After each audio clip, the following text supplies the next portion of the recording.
अस्सलाम वालेकुम my YouTube family. उम्मीद करती हूँ आप सब ठीक होंगे और मैं भी यहाँ पे ठीक हूँ। तो जी कैसे रमज़ान के बाद में ईद आपकी किस तरीके से गुजरी है और सब कैसे हैं। तो बस आज का व्लॉग बड़ा ही इंटरेस्टिंग एंड मज़ेदार होने वाला है। तो जी बस यही अभी ईद के बाद में जो हमारी रेगुलर जो लाइफ है, जो रूटीन के काम हैं, बस वो सब चल रहे हैं।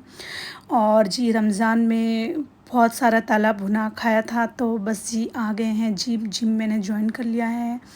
और बस अब करते हैं वीडियो का आगाज़। तो मैं आ गई थी ग्रॉसरी करने, क्योंकि रमज़ान में फ़र्स्ट वीक से रमज़ान से पहले ही मैंने ग्रॉसरी की थी, उसके बाद में मैंने ग्रॉसरी नहीं की। तो बस अब हमें घर के कुछ किचन रिलेटेड कुछ सामान और कुछ ग्रॉसरी करनी थी, तो बस आ गए हैं हम और करते हैं जी यहाँ पे। और ये देख रही थी मैं नारियल पानी, और ये कंटेनर कुछ अच्छा लग रहा था। दोनों साइड से लिड है और बीच में पार्टीशन, इसमें सेक्शन दिया है कि आप दोनों साइड में अलग अलग तरीके की चीज़ें रिफ़िल कर सकते हैं इसके अंदर। और अच्छा लग रहा था ये। और जो साइड में रखे हुए कंटेनर है वो भी कुछ इस तरह इस बार न्यू थे और अच्छे लग रहे थे। वो मन तो कर रहा था मेरा कि मैं बाई कर लूँ, लेकिन फिर थोड़ा कंट्रोल किया कि अभी नहीं। जब मैं न्यू मेरे ड्रीम हाउस में जब मैं मूव हो जाऊंगी तब मैं लेके जाऊंगी, क्योंकि फ़िलहाल यहाँ पे मेरा स्मॉल घर है, तो फिर यहाँ पे कितनी ही चीज़ें मैं रख सकती हूँ। और बस इस तरीके से था, आप देख सकते हो काफ़ी अच्छे लग रहे थे। जी आ गई थी घर पे और लेफ़्ट ओवर फूड रखा हुआ था, खाली मुझे राइस बनाने थे। तो साथ ही में सोचा कि साथ साथ में ये काउंटर और ये कॉर्नर में क्लीन कर देती हूँ। और एक साथ में करना ज़रा मुश्किल हो जाता है रमज़ान के बाद में। रमज़ान से पहले भी मैंने ईद आने से पहले भी कुछ कुछ सफाइयाँ की थी, लेकिन कंटेनर वगैरह वॉश नहीं किए थे। तो बस अब ये सब क्लीन करना था मुझे, क्योंकि इतना एरिया में क्लीन कर दूँगी तो दोबारा से मुझे अब क्लीनिंग नहीं होगी, क्योंकि रमज़ान में हमारे काफ़ी मसाले वाले ऑयल वाले हाथ होते हैं। कई बार जल्दबाजी में ये सब हाथ हमारे कंटेनर पे लग जाते हैं। और वैसे भी 1 मंथ हो चुका था, 1 मंथ से भी पहले मैंने रमज़ान से 20 या फिर 10 डेज़ पहले मैंने क्लीनिंग कर ली थी। तब अब तो दोबारा क्लीनिंग करना बनता है। तो फिर बस मैं यही एक कोना ले लेती हूँ। जिस दिन मुझे काम कम रहता है उसी दिन मैं एक कोना, घर का कोई भी एक कोना ले लेती हूँ और क्लीन कर देती हूँ। और आजकल गर्मियाँ इतनी शदीद बढ़ चुकी है कि बिल्कुल भी काम करने का मन नहीं करता है। इवनिंग में भी मैं ये सब क्लीनिंग ले लेती हूँ, क्योंकि मॉर्निंग में तो पहले तो मैं जिम जाने लगी हूँ, तो फिर उसी तरीके से वहाँ से आने के बाद में ऑलरेडी इतनी थकान रहती है कि कुछ मन नहीं करता। बस इवनिंग में थोड़ा मून और थोड़ा वेदर भी चेंज होता है, तो फिर तब मन करता है कि हाँ कुछ क्लीनिंग की जाए। और बस इसी तरीके से इवनिंग में ही काम करा जा रहा है अभी फ़िलहाल। और आपके यहाँ पे किस तरीके से वेदर है, किस तरीके का माहौल चल रहा है, ईद के बाद में सब किस तरीके से है। तो जी बस सारे कंटेनर निकाल लिए थे और वॉश कर रही हूँ। हमें हर बार तो ऐसा होता है कि मैं पहले कंटेनर जितने भी सामान है वो उनको खाली कर लेती हूँ और फिर मैं इन्हें वॉश करके रख देती हूँ। फिर बाद में मैं ग्रोसरी करने के लिए डी मार्ट जाती हूँ। लेकिन इस बार ऐसा था कि बस कुछ भी मन नहीं कर रहा है, वेदर की वजह से कुछ भी काम में बिल्कुल भी दिल नहीं लग रहा था। तो बस पहले ही जब मौका मिलता है तब, अब ये नेक्स्ट डे का क्लिप है, बस मैं वॉश करके और डिनर करके सो गई थी। मॉर्निंग में उठे ही बच्चे स्कूल चले गए हैं, जाने के बाद में मेरे ये सब रूटीन के काम जो हैं, जिम जाने से पहले मैंने सोचा कि ये सब काम निपटा लूँ। आने के बाद में तो बिल्कुल भी कुछ भी नहीं काम होता है, क्योंकि आने के बाद में मैं आती हूँ, तब आने के बाद में मुझे कुकिंग करनी रहती है, लंच प्रिपेयर करना रहता है, और बाकी के काम भी जो छोड़ जाती हूँ, जो रह जाते हैं वो काम भी इनकम्प्लीट, जो भी काम रहते हैं उन्हें कंप्लीट करना रहता है। तो बस इसी तरीके से सारे कंटेनर को वॉश करने के बाद में इनमें रिफ़िल कर दिया और स्टेप बाय स्टेप मैं इन्हें कर दूँगी। और पीछे मैंने ग्लास रखा है, जो है कोई भी गेस्ट वगैरह आते हैं तो मुझे इजीली होता है कि मैं यहाँ से डब्बों को, ये जो कंटेनर है उनको हटा के मैं यहाँ से ले सकूँ, क्योंकि स्मॉल किचन है। स्मॉल किचन की यही प्रॉब्लम है, स्मॉल हाउस और किचन दोनों ही हैं मेरे, तो फिर उसी तरीके से मुझे अरेंज करके रखना पड़ता है।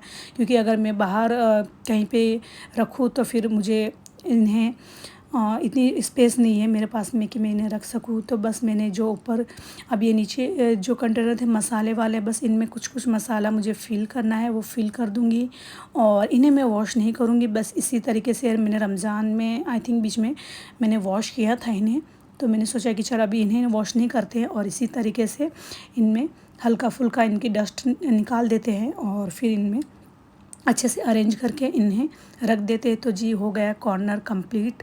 और ये इवनिंग का टाइम था और मैं बनाने लगी थी शाही टुकड़ा, और शाही टुकड़ा के लिए दूध एक तरफ मैंने बॉईल करने के लिए रख दिया है और इसमें मैंने कस्टर्ड पाउडर डाला है, मिल्क पाउडर डाला है और इसे मिक्स कर लेंगे। मिल्क पाउडर डालने से क्या होता है कि जो हमारा फ्लेवर जो आता है वो बहुत अच्छा होता है और दूध भी अच्छा हमारा ठीक हो जाता है, मिल्क भी अच्छा ठीक हो जाता है। तो बस ये बना रही थी मैं और मेरे हस्बैंड का कॉल आ गया था कि बाहर डिनर के लिए बाहर जाना है। तो बस मैंने बोला इतना तो ये काम कर दूं ताकि फिर बाद में हम चलेंगे और आऊँगी जब तक ये ठंडा हो चुका होगा। तो बस जी निकल चुके हैं बाहर और हस्बैंड अपनी गाड़ी से आ रहे थे, उनके साथ में 1-2 जन और भी थे।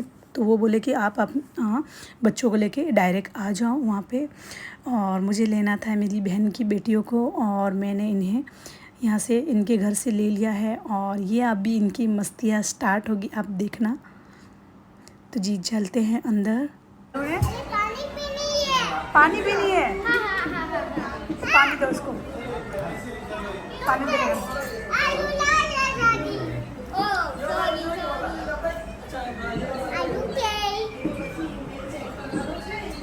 Hello recording. तो जी आ गया हमारे मज़ेदार सा बिरयानी आई थी और साथ में राइस, और इन्होंने कुछ बच्चे बहुत सभी किस्म की सबको भूख लग रही थी और इतना सारा खाना ऑर्डर कर दिया। 2 जगह ऑर्डर किया था, मतलब ये जेंट्स जहाँ पे बैठे थे जेंट्स की तरफ इन्होंने इस तरीके से मलाई वाला मंगवा लिया था और हमारी तरफ एकदम स्पाइसी वाला हो गया। और इतना खाना कोई भी नहीं खा पाया, सबको पहले ज़ोरों शोरों से भूख लग रही थी। बच्चे भी बोल रहे थे कब खाना आएगा, कब खाना आएगा। और जब जब थाली सामने आई तो सबका जैसे देख के ही पेट भर गया। उसी तरीके से बाकी का खाना हमने पैक करवा लिया था क्योंकि किसी का भी मतलब कोई खा ही नहीं पाया, इतना खाना था। और जेंट्स की तरफ उनकी जेंट्स जो टीम थी उनके अलग खाने थे, अभी देख सकते हो पार्सल, और बाकी का पार्सल आना बाकी था जो पैक हो रहा था। तो बस इसी तरीके से हमने मस्तियाँ की और आ गए हम। और मेरी बहन की बेटी जो है तो उनको खाने थे आइसक्रीम, और मैं उनको कब से यही बिठा रही थी कि आपको आइसक्रीम मिलेगी, आपको पूरा फूड जो भी आपकी प्लेट में रखा है उसे फिनिश करना है। Yes, I do. आप देख सकते हो ये आइसक्रीम को देख के बहुत ज़्यादा खुश हो रही थी। और बस बच्चे इसी तरीके से होते हैं, उनको बहुत मज़ा आता है। तो बस हम जी चल रही है यहाँ पे आइसक्रीम की पार्टी, और आइसक्रीम की पार्टी करते करते हमें नाइट के बज चुके हैं 11:30 और मॉर्निंग में बच्चों को जाना है स्कूल और उनको कोई भी टेंशन नहीं है। तो जी आ गए थे घर पे और ये नेक्स्ट मॉर्निंग का है टाइम। और जी मैं बनाने लगी थी, बच्चों के टिफ़िन की तैयारियां करने लगी थी। और ये लंच में मैंने आलू के पराठे बनाए थे, उसी का मसाला बच गया था तो बस नॉर्मल आलू उबाले हुए हैं और इसमें ऑनियन ऐड किया हुआ है और बेसिक से हमारे हल्दी मिर्ची और चाट मसाला ऐड किया है। और इनकी मैंने बना ली टिक्की, और टिक्की हम पहले फटाफट से फ्राई कर लेंगे। और मॉर्निंग का टाइम आपको पता है बहुत ज़्यादा हेक्टिक होता है और बच्चों को टिफ़िन में कुछ अच्छा ही चाहिए, ऐसा वैसा कुछ भी नहीं खाते। और मेरे बेटे का तो फिक्स है, इसने इतने अच्छे अच्छे फ्रेंड बनाए हैं ना, तो उनको बस मेरे बेटे का टिफ़िन इतना अच्छा लगता है तो बस उसको ऐसा रहता है कि मैं अच्छे से अच्छा टिफ़िन लेके जाऊं। और उसी की वजह से मुझे जल्दी मॉर्निंग में उठना पड़ता है और उसके लिए अच्छे अच्छे टिफ़िन बनाने पड़ते हैं। तो जी हमने बन को भी कट कर लिया है और इन्हें भी इस तरीके से आप जैसे वीडियो में देख रहे हो उस तरीके से हल्का हल्का हमें इन्हें फ्राई कर लेना है। टिक्की हमारी फ्राई हो चुकी थी और ये पिज़्ज़ा का मसाला है, पिज़्ज़ा की चटनी है जो होती है, तो वो लगा ली हमने और मियो लगा लिया हमने और साथ ही में मैंने टिक्की रख दी थी फटाफट। और जी अब हमें इसमें लगाना है और साथ ही में मैंने कुकुम्बर एंड टोमेटो कट कर लिए थे। और जी अब हमें इसमें ऐड करने हैं सॉस, ऐड कर देना है और इन्हें लगा देना है अच्छे से। और अब मैं डी मार्ट से जो लेके आई थी, चीज़ लेके आई थी, तो ये ऐड कर देंगे। और साथ ही में मैंने टोमेटो ऐड किया है और कुकुम्बर ऐड करके इसे अच्छे से बना लेना है। और अब हमने जो बन को अच्छे से टर्न करके फ्राई किया था वो हम लोग रख लेंगे। और बस मैं इन्हें इसी तरीके से दे दूँगी, क्योंकि मैं इन्हें अगर मैं दोबारा से इनको तवे पे इसे फ्राई करूँगी तो अच्छे से ये क्या हार्ड हो जाते हैं। जब बच्चे लंच करते हैं तब तक बच्चों के टिफ़िन में बहुत हार्ड हो जाता है। तो मैंने 2-3 दफ़ा इस तरीके से दिया है तो वो हार्ड हो जाते हैं। तो बस मैं इसी तरीके से इनको बच्चों को इसी तरीके से टिफ़िन में दे दूँगी। हाँ, अगर ये घर पे खाते हैं तो मैं इनको दोनों तरफ से वापस से चीज़ वगैरह लगा के अच्छे से इन्हें सेक के फ्राई करके इन्हें देती। लेकिन बस अभी इनको टिफ़िन में देना है तो अभी मुझे इसी तरीके से देना होगा, नहीं तो ये हार्ड हो जाता है। जब बच्चे खाते तब उनको इतने बिल्कुल भी मज़ा नहीं आता। और मैंने चीज़ ऐड नहीं की थी। और बस इसी तरीके से बच्चे चले गए जी स्कूल। और बस जो हमारा इनकम्प्लीट काम था जो शाही टुकड़े का वो कर लेती हूँ। तो मैंने ब्रेड फ्राई कर लिए थे और कट करके मैंने इसी तरीके से इसमें अरेंज कर दिया है। 2 लेयर में मैंने इसे बना लिया था। और पिस्ता को मैंने मिक्सर जार में क्रश कर लिया है और इसकी गार्निशिंग कर देंगे बस इसी तरीके से। तो आप देख सकते हो इस तरीके से हमें पिस्ते की गार्निशिंग, और ये 2 से 3 दिन अच्छे से हमारा चल जाएगा। अगर ये आप आइस में फ्रीज़र में रख दोगे ना तो काफ़ी ये अच्छा, और जितना 2 से 3 दिन आप रखोगे उतना ही ज़्यादा सॉफ्ट एंड टेस्टी बन जाता है ये। तो बस इसी तरीके से नॉर्मल से मैंने इसमें गार्निशिंग कर दी थी पिस्ता की। और कुछ ड्राई फ्रूट्स, हाँ, जो बादाम है वो उससे भी मैं इसकी अच्छे से गार्निशिंग कर लूँगी। बस नॉर्मल सा है। तो बस ये हमारे शाही टुकड़ा तैयार हो जाएगा। तो बाकी जो बचा है उसमें मैं ऐड करने वाली हूँ अभी जो बादाम के हमने छोटे छोटे स्लाइस में कट किया हुआ बादाम है, उससे भी मैं इसे अच्छे से डेकोरेट कर दूँगी। और मेरे घर में क्या, मेरे हस्बैंड को ज़्यादा पसंद नहीं है ड्राई फ्रूट्स वगैरह ऐड करना, तो मैंने इसीलिए पिस्ता को भी मैंने इसे मिक्सर में क्रश करके ही ऐड किया है, क्योंकि उनको सिंपल ज़्यादा पसंद है। उनको ऐसा होता है कि केसर आप ऐड कर दो, केसर से भी काफ़ी फ्लेवर अच्छा हो जाता है।